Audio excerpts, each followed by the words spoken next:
Olá, bem-vindo, bem-vinda ao Jornada Literária. Se você gostar desse conteúdo, peço por favor que clique no joinha, se inscreva e, se quiser incentivar este trabalho, pode contribuir através do Apoia-se Leitura Narrada. Se você chegou até aqui, obrigada.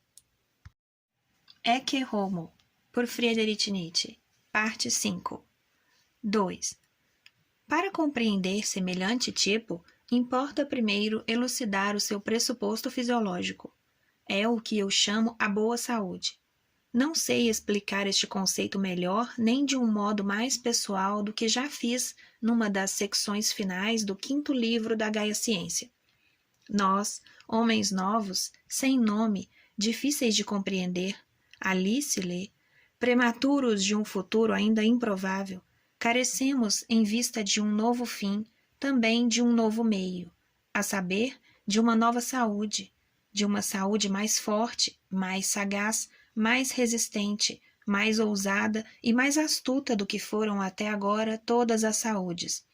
Aquele cuja alma anela por viver todo o âmbito dos valores e aspirações até agora existentes e por percorrer todas as costas deste Mediterrâneo ideal, quem pretende conhecer, graças às aventuras da sua própria experiência, a coragem de um conquistador e explorador do ideal, bem como de um artista, de um santo, de um legislador, de um sábio, de um erudito, de um homem piedoso, de um eremita de Deus de estilo antigo, tem, acima de tudo, necessidade de uma coisa: boa saúde.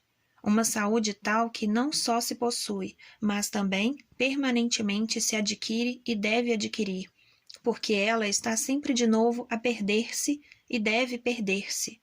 E agora, após estarmos há tanto tempo a caminho, nós, argonautas do ideal, mais ousados talvez do que é prudente, e que muitas vezes naufragamos e chegamos à ruína, mas, como se disse, mais saudáveis do que nos poderiam permitir, perigosamente saudáveis, sempre de novo sãos. Quase nos parece ter sempre diante de nós, como recompensa, uma terra ainda por descobrir, cujas fronteiras ninguém ainda divisou. Um além de todas as terras e recônditos do ideal até agora conhecidos. Um mundo cheio de beleza, de coisas estranhas, perturbantes, temíveis e divinas, que tanto a nossa curiosidade como a nossa sede de posse transbordaram. Ah, já por nada são agora saciadas. Após tais perspectivas e com semelhante ânsia no saber e na consciência, como poderíamos contentar-nos ainda com homens atuais? Grave é, e bastante, mas inevitável, que vejamos, e talvez já nem sequer vejamos, os seus mais dignos objetivos e esperanças com uma seriedade mal contida. Um outro ideal se nos oferece, um ideal admirável, aliciante, cheio de perigos, ao qual não queremos persuadir seja quem for, porque a ninguém para tal concedemos facilmente o direito. O ideal de um espírito que ingenuamente, isto é, de um modo não intencional e a partir de uma transbordante plenitude e poder, brinca com tudo o que até agora se chamou sagrado, bom, intangível e divino, para o qual o mais elevado, em que o povo tem justamente a sua medida de valor, significaria já tanto como perigo, decadência, degradação ou, pelo menos, como recuperação, cegueira, autoesquecimento temporário, o ideal de um bem-estar ou de uma boa vontade humana, sobre-humana, que bastantes vezes se afigurará inumana quando, por exemplo, se colocar ao lado de tudo o que até agora foi seriedade terrena, ao lado de toda a solenidade nos gestos, na palavra, no tom, no olhar, na moral e no dever, como sua paródia viva, involuntária, e com o qual, não obstante, começa talvez a grande seriedade, se põe o genuíno ponto de interrogação, se muda o destino da alma, a agulha se desloca, a tragédia começa. 3. Tem alguém, no final do século XIX, um conceito claro do que os poetas de épocas fortes chamavam inspiração? Caso contrário, quero aqui descrevê-lo. Com o mínimo resto de superstição em si, dificilmente alguém saberia rejeitar, na realidade, a ideia de ser apenas a encarnação, simplesmente o porta-voz, o médium de poderes superiores. O conceito de revelação, no sentido de que subitamente, com uma segurança e uma delicadeza imensas, algo se torna visível, audível, algo que nos abala e nos transtorna no mais profundo de nós mesmos, descreve simplesmente a situação real. Ouve-se, não se busca, aceita-se, não se pergunta quem aí dá. Como um relâmpago, brilha um pensamento, com necessidade, na forma sem hesitações. Jamais fiz uma escolha. Um arroubo cuja tensão ingente se atenua numa torrente de lágrimas em que o passo, involuntariamente, ora se torna tempestuoso, ora lento. Um perfeito estar fora de si com a consciência mais distinta de um sem número de finos tremores e exudações até as pontas dos pés. Um abismo de felicidade, em que o extremo do sofrimento e de melancolia não atua como contraste, mas sim como condicionado, como exigido, como uma cor necessária no meio de tal excesso de luz. Um instinto de relações rítmicas, que abrange amplos espaços de formas. A extensão, a necessidade de um ritmo largo constitui quase a medida do poder da inspiração, uma espécie de compensação para o seu constrangimento e tensão. Tudo acontece de um modo involuntário até ao mais alto grau, como num ciclone do sentimento de liberdade, do ser incondicionado, de poder, de divindade. O mais notável é o caráter compulsivo da imagem, da metáfora. Deixa de se ter um conceito do que é uma imagem ou uma metáfora. Tudo se oferece como a expressão mais imediata, mais correta, mais simples. De fato, para lembrar uma palavra de Zaratustra, parece que as coisas surgem por si mesmas e se proporcionam à metáfora. Abre parênteses. Todas as coisas aqui acorrem amorosamente ao teu discurso e te adulam. Querem, com efeito, cavalgar sobre as tuas costas. Em cada metáfora, galgas tu aqui para cada verdade. Para ti se abrem aqui palavras de todo o ser e sacrários da palavra. Todo o ser pretende aqui tornar-se palavra. Todo o devir quer de ti aprender a falar. Fecha parênteses. Eis a minha experiência da inspiração. Não duvido de que é necessário recuar milênios para encontrar alguém que me possa dizer. É também a minha. 4. Estive, depois, algumas semanas doente em Gênova. Seguiu-se, então, uma primavera tristonha em Roma, onde simplesmente aceitava a vida. Não era fácil. No fundo, aborreceu-me para além de toda a medida este lugar da terra, que eu não escolhera livremente, e que era o mais inadequado possível para o poeta do Zaratustra. Procurei dele libertar-me. Quis ir para Áquila, o conceito oposto de Roma, fundada por ódio contra Roma, tal como eu algum dia hei de fundar um lugar, a memória de um ateu inimigo da Igreja, a alguém que me seja afim, ao grande imperador Frederico II. Mas em tudo isto havia uma fatalidade. Fui obrigado a regressar. Ao fim e ao cabo, após me ter fatigado à busca de um lugar anticristão, tive de me contentar com a Piazza Barberini. Temia que, para me esquivar quanto possível aos maus cheiros, houvesse alguma vez de indagar se, no Palazzo del Quirinale, não haveria um quarto calmo para um filósofo.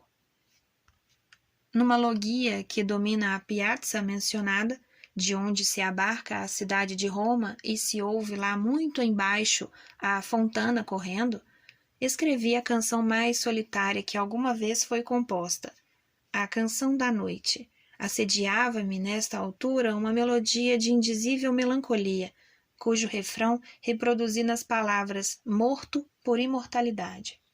No verão, depois de regressar ao lugar sagrado onde me iluminara o primeiro lampejo da ideia do Zaratustra, encontrei a segunda parte.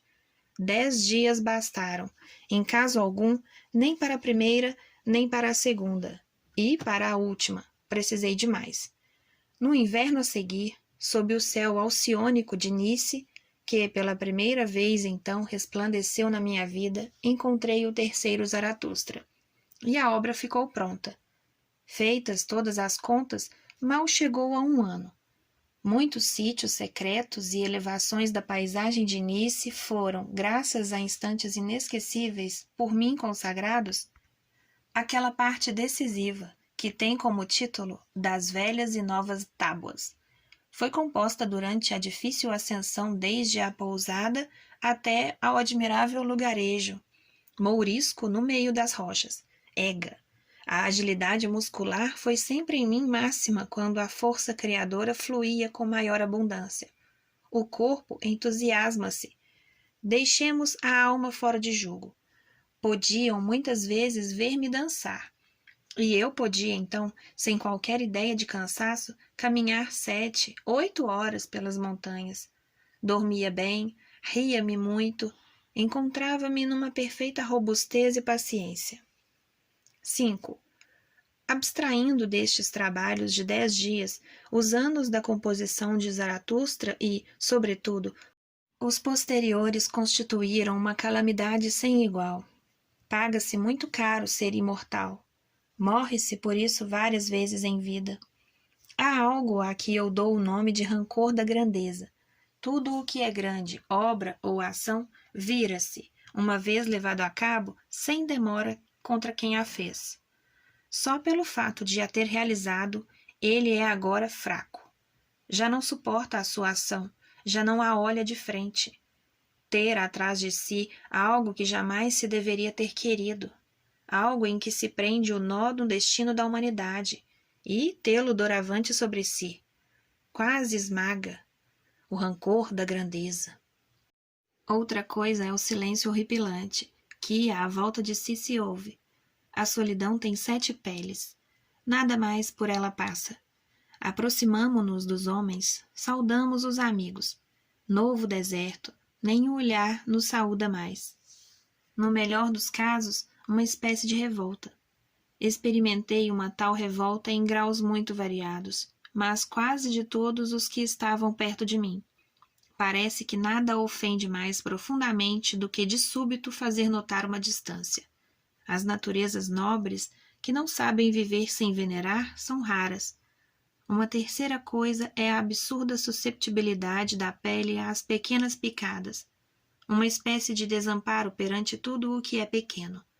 Este parece-me condicionado pelo enorme esbanjamento de todas as forças defensivas, pressuposto pela atividade criadora, por toda a atividade a partir do mais singular, do mais íntimo e do mais profundo. As pequenas capacidades defensivas encontram-se assim como que suspensas. Já nenhuma energia nelas desemboca. Ouso ainda indicar que se digere pior, que os movimentos se fazem de má vontade, que se está demasiado exposto às sensações de calafrio e também à desconfiança. A desconfiança que, em muitos casos, é simplesmente um erro etiológico. Num estado assim, senti uma vez a aproximação de uma manada, graças ao regresso de pensamentos mais afáveis, mais humanos, ainda antes de haver. Isso produz em si calor. 6. Esta obra aguenta-se absolutamente por si. Deixemos de lado os poetas. Talvez, em geral, nunca tenham feito algo a partir de semelhante excesso de força. A minha noção de dionisíaco foi a este respeito uma ação excelsa. Por ela medidas, todas as restantes ações humanas surgem como pobres e condicionadas. Que um Goethe, um Shakespeare não soubessem, nem sequer um instante, respirar nesta ingente paixão e altitude, que Dante, comparado a Zaratustra, seja simplesmente um crente, e não que pela primeira vez produza a verdade, um espírito que governa o mundo, um destino. Que os poetas dos Vedas sejam sacerdotes e nem sequer dignos de desapertar os atilhos das sandálias de um Zaratustra. Tudo isso é o menos e não proporciona ideia alguma da distância, da solidão cerúlea em que vive esta obra. Zaratustra tem um eterno direito a dizer: traço à minha volta círculos e fronteiras sagradas. São cada vez menos os que comigo sobem a montanhas sempre mais altas. Edifico uma montanha de cumes sempre mais santos. Se se reunissem o espírito e os bens de todas as grandes almas, nem todos em conjunto estariam em condições de produzir um único discurso do Zaratustra. É imensa a escadaria que ele sobe e desce. Viu mais longe, quis ir mais longe e conseguiu ir mais longe do que qualquer outro homem. Com cada palavra sua, contradiz ele o mais afirmativo de todos os espíritos. Nele, todas as contradições se conciliam numa nova unidade. As mais elevadas e as mais baixas forças da natureza humana, o que há de mais doce, de mais tênue e de mais terrível, brotam de uma só fonte com imortal segurança. Até então, não se sabe o que é a grandeza, a profundidade, menos se sabe ainda o que é a verdade. Não há um instante nesta revelação da verdade que não tenha já sido antecipado, adivinhado por qualquer um dos maiores. Não há sabedoria, indagação das almas, arte alguma de falar, antes de Zaratustra. O mais imediato, o mais cotidiano fala aqui de coisas inauditas. A frase estremece de paixão, a eloquência tornou-se música. Relâmpagos projetam-se para futuros até agora não pressentidos. A mais poderosa força para a alegoria que até então existiu é pobre e mera brincadeira em comparação com este retorno da linguagem à natureza da metáfora. E eis como Zaratustra desce e diz a cada qual o que há de mais agradável, como até aos seus adversários, os sacerdotes, lhes pega com mãos delicadas e com eles e por eles sofre. Aqui, o homem é a todo instante superado. A noção de super-homem tornou-se aqui a mais elevada realidade.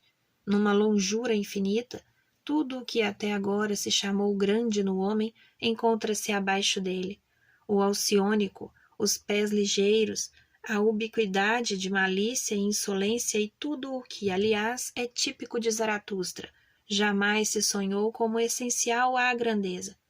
Zaratustra sente-se justamente neste âmbito do espaço, nesta acessibilidade ao contraditório como a espécie mais elevada de todo o ente, e, se atender à maneira como ele a define, renunciar-se-á a buscar o seu equivalente.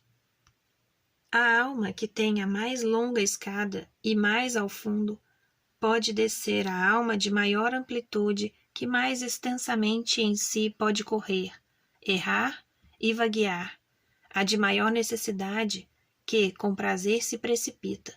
No acaso, a alma que se entrega ao devir, a que tem vontade e ânsia e nestas quer ainda mergulhar, a que foge de si mesma, que a si mesma se recupera, nos mais amplos círculos, a mais sábia e que a loucura com toda a doçura convence, a que mais a si mesma se ama, em que todas as coisas têm o seu refluxo e fluxo, a sua baixa-mar e pré-amar.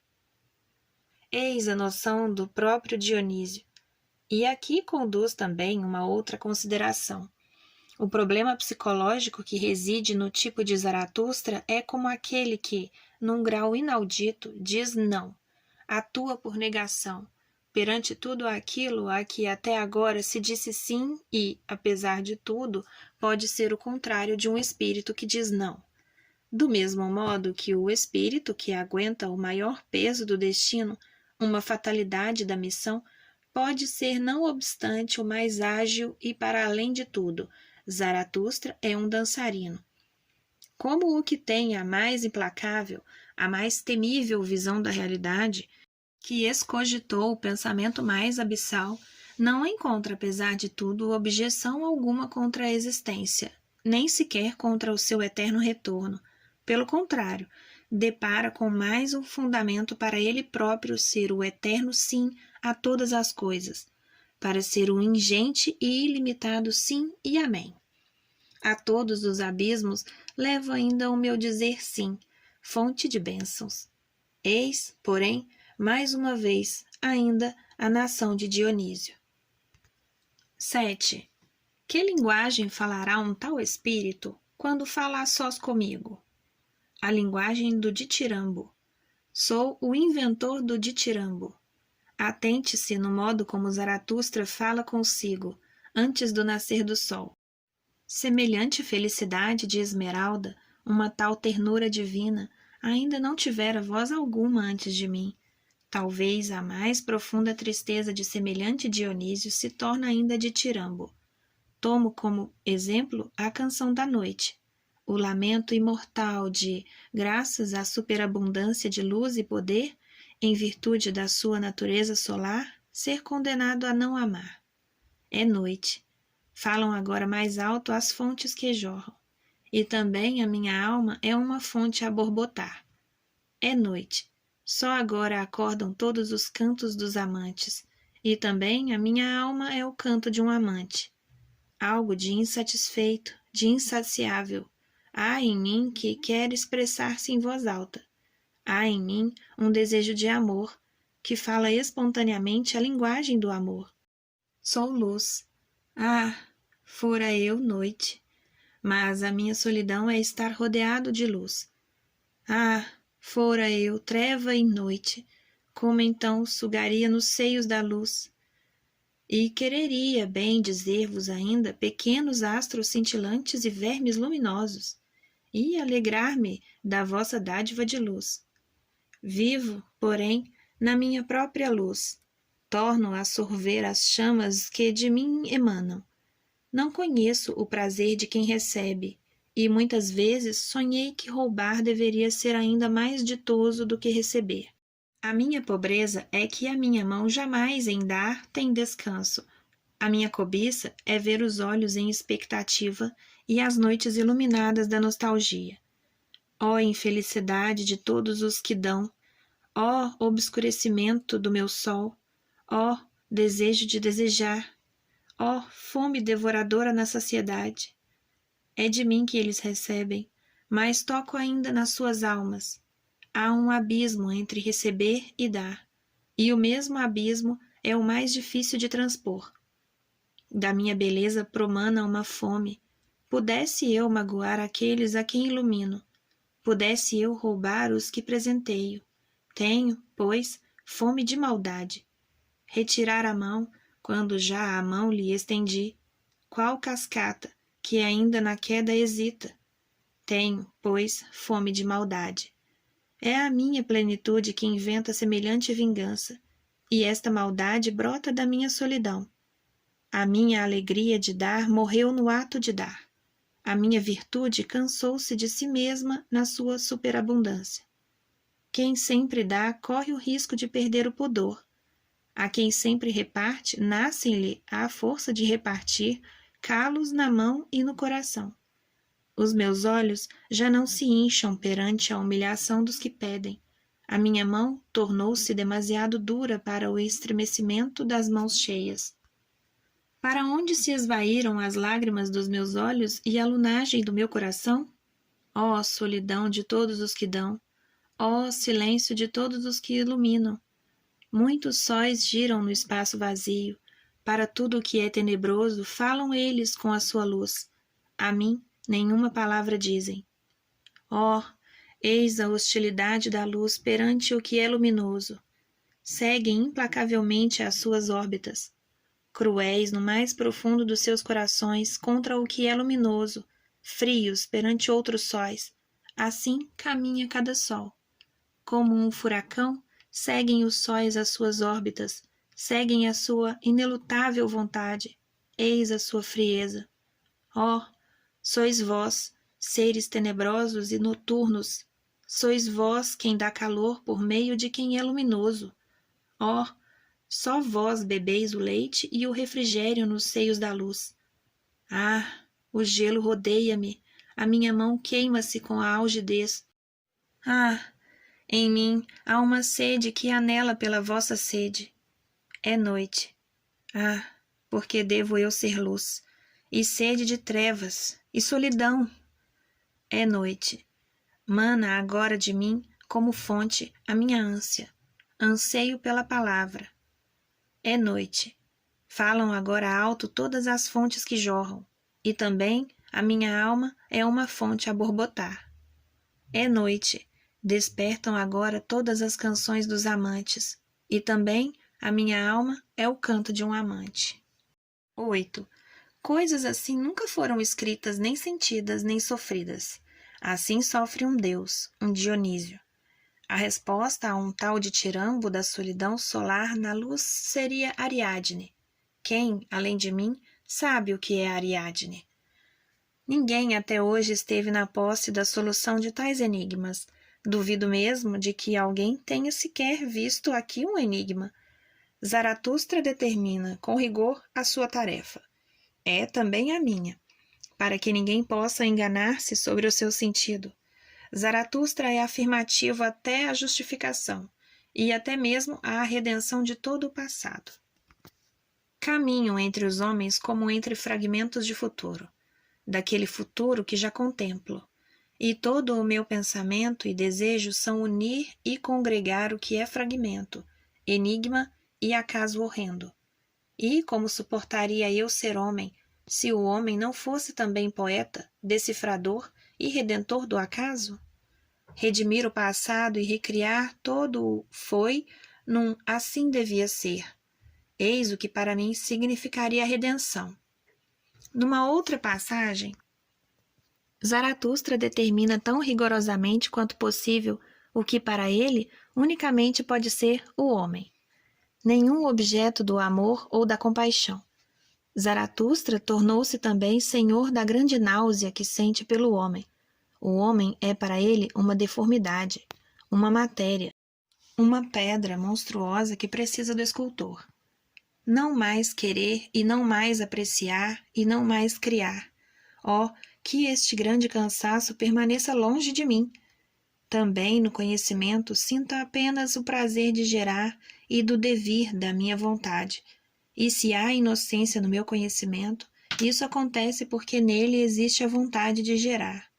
Foi esta vontade que me levou para longe de Deus e dos deuses.